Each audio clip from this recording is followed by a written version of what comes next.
ప్రస్తుతం మనతో పాటు సేవాలాల్ సేన రాష్ట్ర అధ్యక్షుడు సంజీవ్ నాయక్ ఉన్నారు. మాట్లాడించే ప్రయత్నం చేద్దాం. చెప్పండి అన్న, ప్రభుత్వం ప్రతిసారి కూడా ఏదైతే బీఆర్ఎస్ నాయకులను టార్గెట్ చేస్తూ జైలుకు పంపించాలనే ఉద్దేశంతో చాలా రకాలుగా విశ్వ ప్రయత్నాలు చేస్తుంది. మీరు ఏం చెప్పదలుచుకున్నారు ఈ విషయంలో? చాలా సింపుల్ కనబడుతుంది కదా. డే 1 నుంచి ఎట్టనన్నా కేటీఆర్ గారిని అరెస్ట్ చేయాలని చూస్తుంది. 6 గ్యారెంటీలు ఆయన ఇచ్చింది హామీలు. 6 గ్యారెంటీలను డైవర్ట్ చేయడానికి ఒక్కొక్క గ్యారెంటీకి ఒక్కొక్క కేసుని తెర మీద తెచ్చినాడు.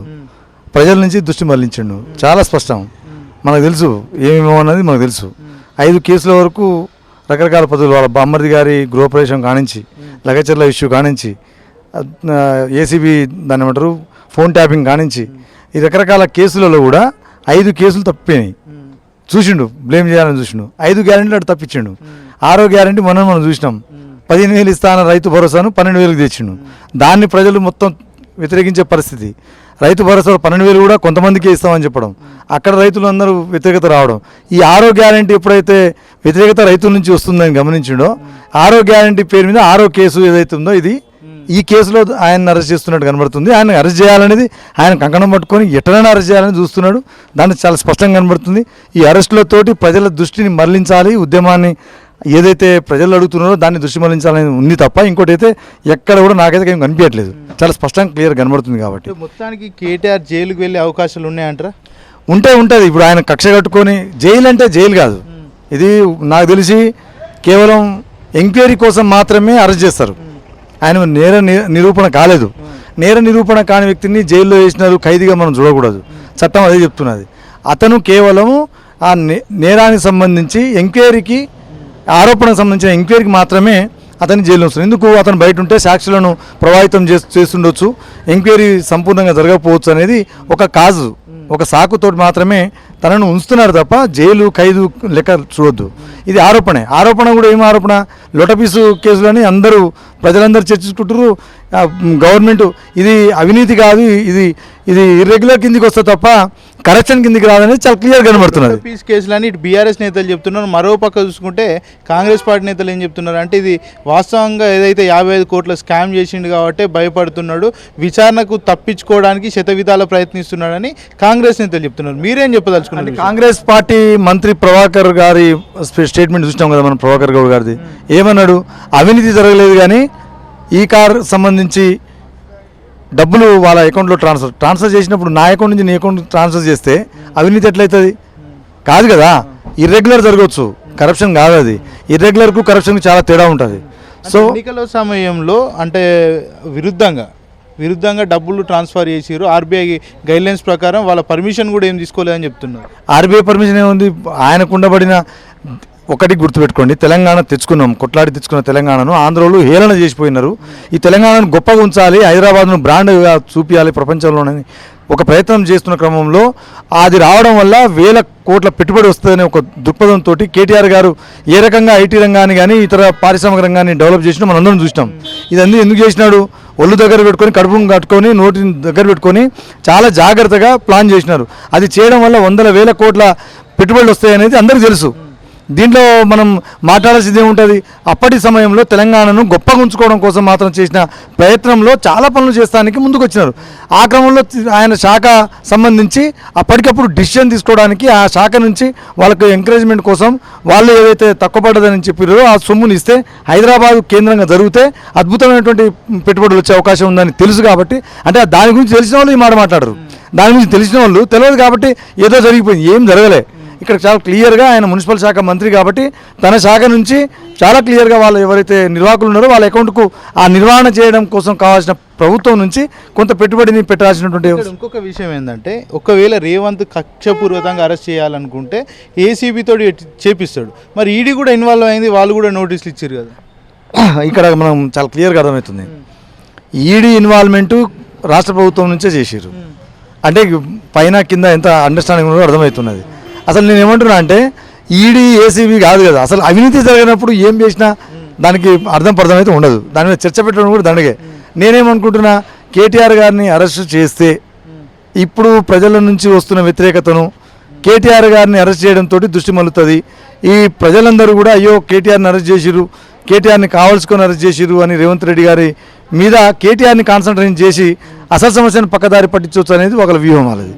కానీ ఇక్కడ గమనించాల్సింది కేటీఆర్ని నిజంగానే అరెస్ట్ చేస్తే రాసి పెట్టుకోండి, నేను చెప్పిన మాట నిజమా కాదా భవిష్యత్తు నిర్ణయిస్తుంది. 20 సంవత్సరాల వరకు కాంగ్రెస్ పార్టీని రేవంత్ రెడ్డి బొందబెట్టినట్టు. కేటీఆర్ని అరెస్ట్ చేస్తే కాంగ్రెస్ పార్టీ 20 సంవత్సరాల వరకు, ఇప్పుడు కాదు, లేక ఇప్పుడు 5 సంవత్సరాలు వచ్చింది, 5 సంవత్సరం అయింది. ఈ దీని తర్వాత ఇక కాంగ్రెస్ పార్టీని మర్చిపోవాలి. ఎందుకు? తన కక్ష తీర్చుకోవడం కోసం, వ్యక్తిగతంగా కక్ష తీర్చుకోవడం కోసం, వాళ్ళ కుటుంబం మీద తను చేసిన ఓటుకు నోటు కేసులో వాళ్ళు అరెస్ట్ చేసిరని, ఆయన చేసిన తప్పును వాళ్ళు కేసు పెట్టినారని, అప్పుడు ఆ కక్షను తీసుకోవడం కోసం చేస్తున్నారని ప్రజలందరికీ తెలుసు, కాంగ్రెస్ పార్టీలో ఉన్నటువంటి నాయకులకు కూడా తెలుసు. దీంట్లో మనం దాయడానికి ఏముంటుంది? సో ఇప్పుడు కక్షపూరితంగా చేసినామని అనుకో, ఒక ప్రతిపక్ష నాయకుడిని నువ్వు కక్షపూరితంగా చేస్తే అంటే నీ ముందు ఎవరు మాట్లాడుకుని ఉండాలని నీ ఉద్దేశం? అంటే ప్రజలు మాట్లాడుకుంటారా? ప్రజలు మాట్లాడుతారు, కానీ నిర్మాణాత్మక పాత్ర పోషించాలని ప్రతిపక్షం ఒకవైపు అంటూనే ఉన్నావు, నిర్మాణాత్మక పాత్ర పోషించండి, మాకు సలహాలు ఇవ్వండి, సూచించండి అని చెప్పేసి ఒకవైపు అంటూనే ఉన్నారు. ఇంకోవైపు ప్రతిపక్ష పార్టీ నాయకుడిని అరెస్ట్ చేయడం అంటే దాని అర్థమైంది, రాసి పెట్టుకొని కేటీఆర్ గారిని అరెస్ట్ చేస్తే కాంగ్రెస్ పార్టీ బొందల పడుతుంది. అది ఆ పని రేవంత్ రెడ్డి చేస్తున్నాడు. ఇది కాంగ్రెస్ పార్టీకి నష్టం. రేవంత్ రెడ్డి వ్యక్తిగతంగా ఆయన కోరికలను తీర్చుకోవచ్చు కాక, కానీ కాంగ్రెస్ పార్టీకి నష్టం చేస్తున్నాడు. అంటే ఇంకొక విషయం ఏంటంటే అన్న, బీజేపీకి సంబంధించి నాయకులు కూడా మేము కూడా ప్రభుత్వం తరపున ప్రశ్నిస్తున్నాం అని చెప్తున్నారు. ఇటు చూసుకుంటే కేవలం మరి బీఆర్ఎస్ నాయకులనే టార్గెట్ చేస్తూ అరెస్టుల పరంపర కొనసాగుతుంది తెలంగాణ రాష్ట్రం. అంటే భయం, ఒకవైపు భయం, ఇక్కడ బీఆర్ఎస్ పార్టీ మళ్ళా అదే స్థాయిని కొనసాగిస్తూ ఇంకా పెరుగుతున్నదనే భయం అయితే కనబడుతున్నది, నాకు అనిపిస్తున్నది. నేను కింద గ్రౌండ్ లెవెల్లో తిరుగుతున్నప్పుడు ప్రజల నుంచి వస్తున్నటువంటి విషయాలు గమనిస్తే ఇక్కడ బీజేపీని ఇప్పుడు ప్రస్తుతం పట్టించుకునే పరిస్థితులు కనబడట్లే. ఏ మాటికి ఆ మాట.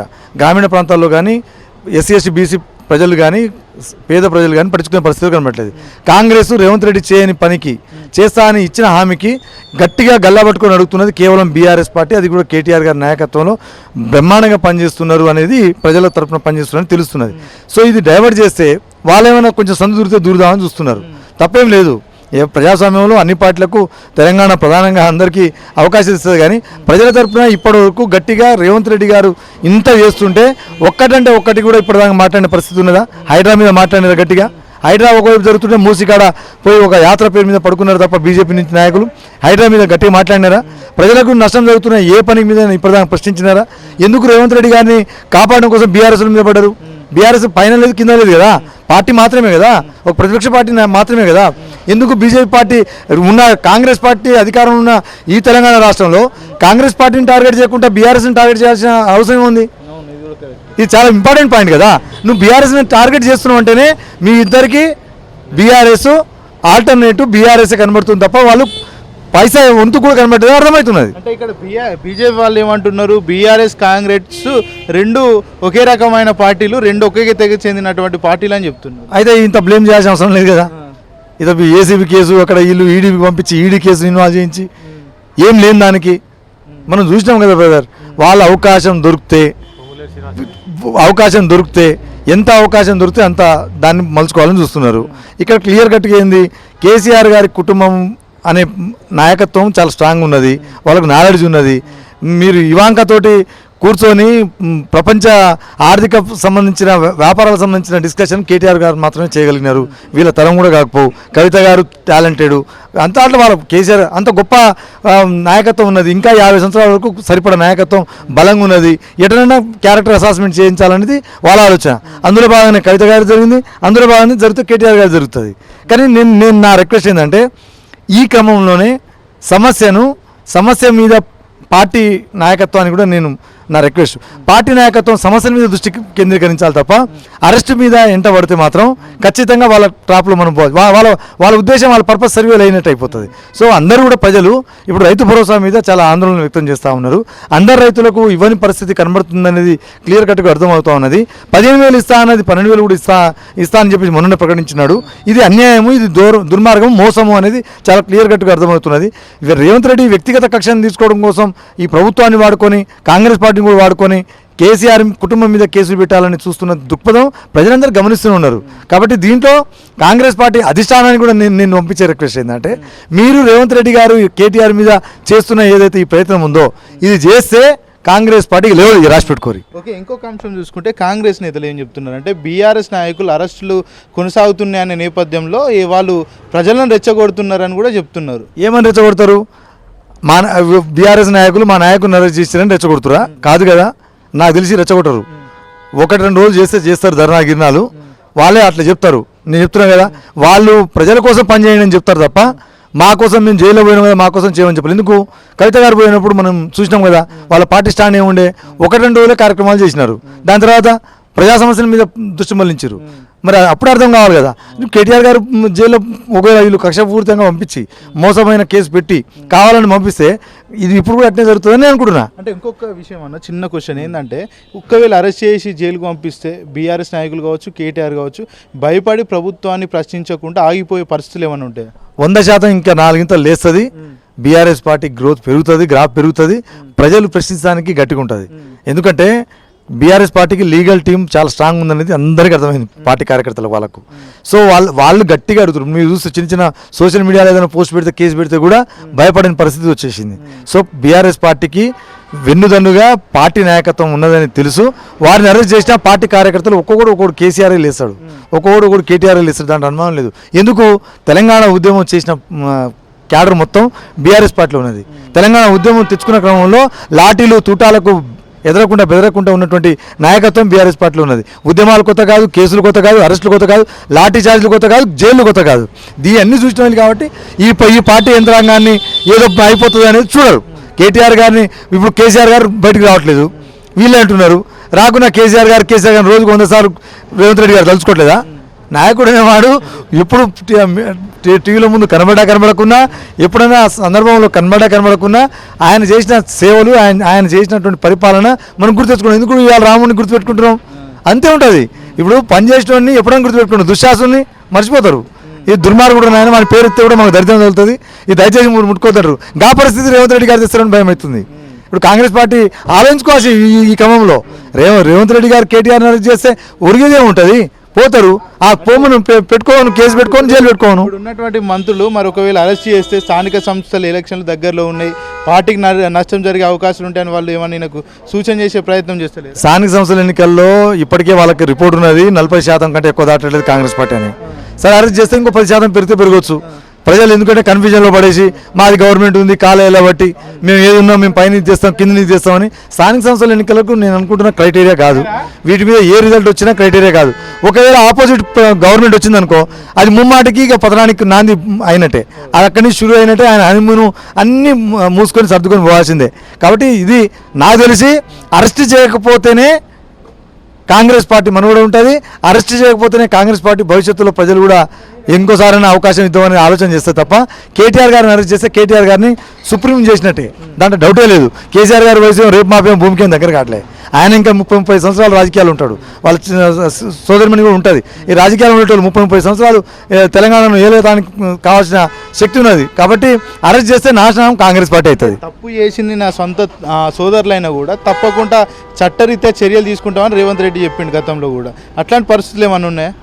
చేద్దామా, స్వతంత్రంగా విచారణ చేద్దామా, వాళ్ళ సోదరుల మీదనే విచారణ చేద్దాం. ఆయన అన్నాడు కాబట్టి సోదరుల మీద విచారణ చేసి బయట థర్డ్ పార్టీతో ఎంక్వైరీ చేపిద్దాం. ఈ విచారణలో వాళ్ళ సోదరులైనా సరే అన్నాడు కదా, దాంట్లో కనుక ఒక్కటి జరగలేదు అంటే ఇక వదిలిపెడుతూ పోతాం మేము దేశం మొత్తం. ఎందుకు ఈ మాట మాట్లాడుతారు?